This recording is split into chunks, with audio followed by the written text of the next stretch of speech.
This community update was brought to you by U Radio.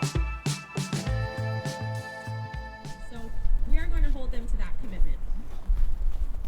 In the meantime, there was still snow in front of the Manitoba Legislative Building when advocates came out on March 17th ahead of the 2025 budget announcement. Fight, fight, fight, fight. Housing is a human right.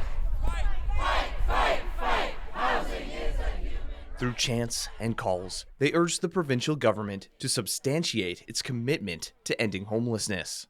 The budget was announced on March 20th, and at the Legislative Assembly of Manitoba, Minister of Finance, Honourable Adrian Sala, had this to say. And when Manitobans are ready to find their way home, our government will be there to help. This budget commits 670 social and affordable housing units, and it provides $73 million to support our government's plan to end chronic homelessness.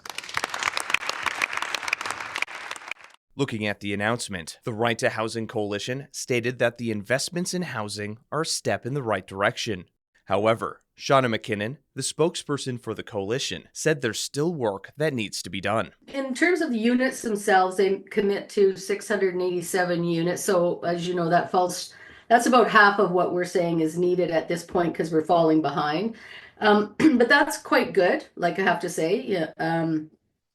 So that we were pleased with. And again, we're going to continue to encourage them to do more because we will not meet our targets if we continue to fall short of the 1,000 a year that are needed. But we thought that was quite good. 2, 4, 6, 8. Housing's in a sorry state. At the rally outside of the Legislative Building, speakers such as Gloria Knott, a housing case coordinator at the West Central Women's Resource Centre, touched on the challenges Manitobans are facing. She expressed the difficulties of finding housing in the private market that low-income renters can afford. Speaker Kat Roberts, a social housing and anti-poverty advocate, has experienced both the struggle of finding housing for herself and helping others find adequate housing. I was really lucky to have family that supported me, but most people don't, so we need social housing so people can live in dignity. She continued, touching on the importance of social housing. The private market right now is unaffordable to people who are even working full-time, never mind people on employment and income assistance. So we need social housing so people can afford housing, and I think that's like the only solution to fixing our homeless problem. The provincial government will rely on the private sector as part of a plan to end homelessness. This policy would have people currently in public housing move out into the private market to make room for more folks experiencing homelessness. McKinnon said she doesn't believe this is the correct course of action.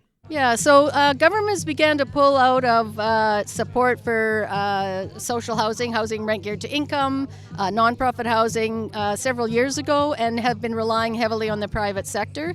And it's not worked. We can see it when we look around the number of people that are unhoused, people who are precariously housed, to know that it's not worked. Before the budget announcement, the Right to Housing Coalition met with the Ministry of Housing, Addictions, and Homelessness. During this meeting, McKinnon brought up their concern about this part of the homelessness strategy and how it would put people in a vulnerable position.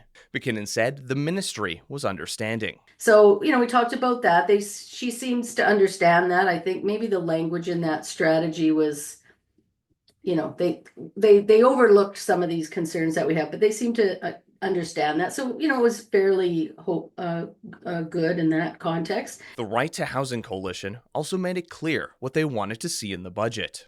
So, what is in budget 2025 for housing? $73.47 million are being invested as part of the Your Way Home strategy, which transitions people from encampments into stable housing. This investment will support outreach, shelter spaces, and wraparound support services.